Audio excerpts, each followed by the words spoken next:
ఆంధ్రప్రదేశ్ రాష్ట్ర వ్యాప్తంగా ఉచిత ఇసుక విధానం ఈరోజు అంటే సోమవారం నుంచి అమలులోకి రానుంది.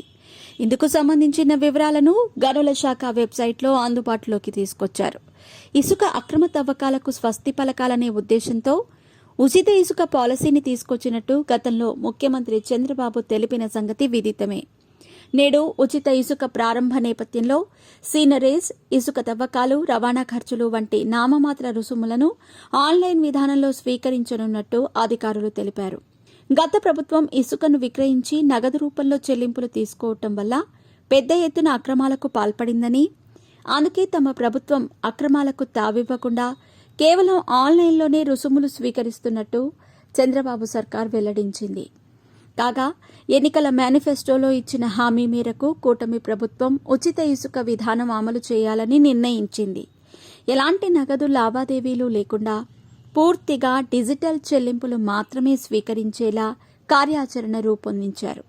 రాష్ట్ర వ్యాప్తంగా మొదట 20 జిల్లాల్లో ఇసుక డంపులున్న నిల్వ కేంద్రాలలో సోమవారం నుంచి ఉచిత ఇసుక విధానం అమలు చేయనున్నారు.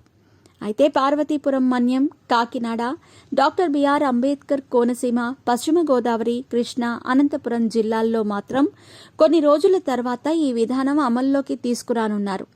డిజిటల్ చెల్లింపుల స్వీకరణ కోసం ఇప్పటికే 16 జిల్లాల్లో బ్యాంకు ఖాతాలు ఓపెన్ చేశారు. వీటన్నింటికీ జూలై 8న ఆయా బ్యాంకులు క్యూఆర్ కోడ్ మంజూరు చేయనున్నాయి.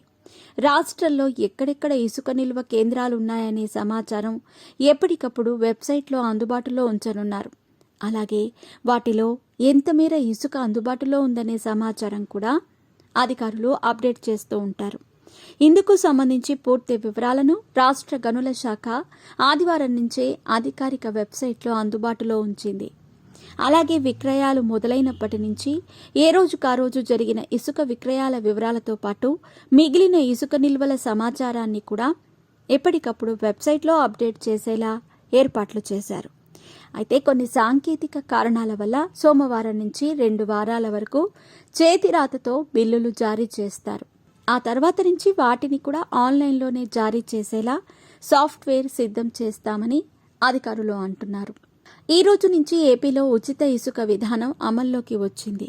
రాష్ట్ర వ్యాప్తంగా 120 స్టాక్ పాయింట్స్ ద్వారా ఉచిత ఇసుక అందిస్తారు. నిర్వహణ ఖర్చుల కోసం నామినల్ ధరలు మాత్రమే తీసుకుంటారు. రవాణా, లోడింగ్ ఛార్జీలు మాత్రమే వసూలు చేస్తారు. ప్రస్తుతం వివిధ స్టాక్ పాయింట్ల దగ్గర 45 లక్షల టన్నుల ఇసుక ఉంది. రాష్ట్ర వ్యాప్తంగా ఎక్కడా నిర్మాణాలకు ఇబ్బంది లేకుండా రీచ్ల నుంచి కావలసిన ఇసుక తీసుకుని వెళ్లొచ్చని మంత్రి కొల్లు రవీంద్ర చెప్తున్నారు. 5 ఏళ్లుగా భవన నిర్మాణ కార్మికులు చాలా ఇబ్బంది పడ్డారని, ఆ ఇబ్బందులు తొలగించేలా ఇప్పుడు కొత్త పాలసీ తీసుకొచ్చామని అన్నారు. వచ్చే 3 నెలల్లో 1 కోటి టన్నుల ఇసుక కావాల్సి ఉంటుందని, దాన్ని అందుబాటులో ఉంచేలా తమ ప్రభుత్వం చర్యలు చేపట్టిందని అన్నారు. అదే సమయంలో నదుల్లో ఇష్టారాజ్యంగా ఇసుక తవ్వకాలు చేపట్టకుండా కూడా చర్యలు చేపడతామని మంత్రి తెలిపారు. దీనికోసం స్పెషల్ ఎన్ఫోర్స్మెంట్ టీంను కూడా ఏర్పాటు చేస్తున్నట్టు చెప్పారు.